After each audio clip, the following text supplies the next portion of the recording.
Israel के हमलों से गाजा बुरी तरह तबाह और बर्बाद हो रहा है।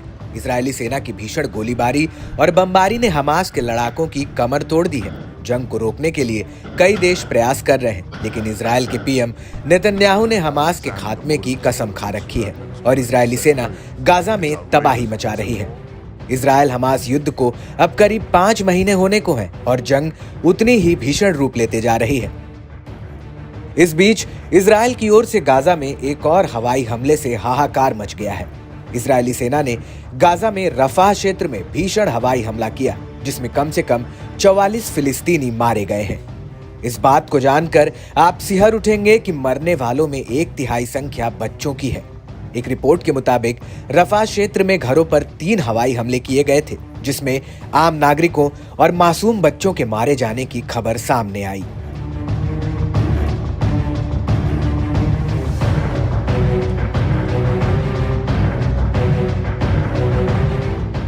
ये हमले इजरायली प्रधानमंत्री बेंजामिन नेतन्याहू के एक बयान के बाद किया गया, जिसमें उन्होंने कहा था कि जमीनी हमले से पहले दक्षिणी गाजा शहर से हजारों लोगों को निकालने के लिए सेना योजना तैयार करे। वहीं अब इस मामले को लेकर सऊदी अरब ने इजरायल पर निशाना साधा है कि रफाह उन हजारों नागरिकों के लिए अंतिम आश्रय है जिन्हें क्रूर इजरायली आक्रमण ने भागने के लिए मजबूर किया है। इस क्षेत्र में भी अगर इजरायल हमले करते हैं तो फिर इसके खतरनाक परिणाम होंगे।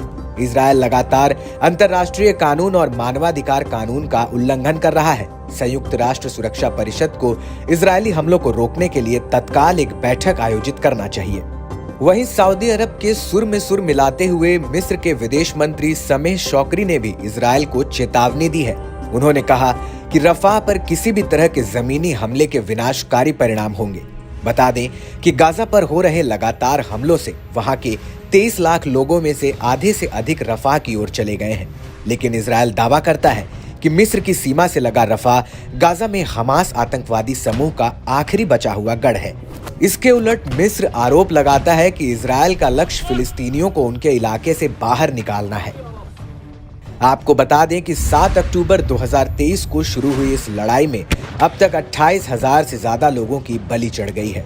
गाजा में 23 लाख लोगों में 85% से अधिक बेघर हो गए हैं, जबकि तकरीबन 70,000 से ज्यादा लोग घायल हो गए हैं।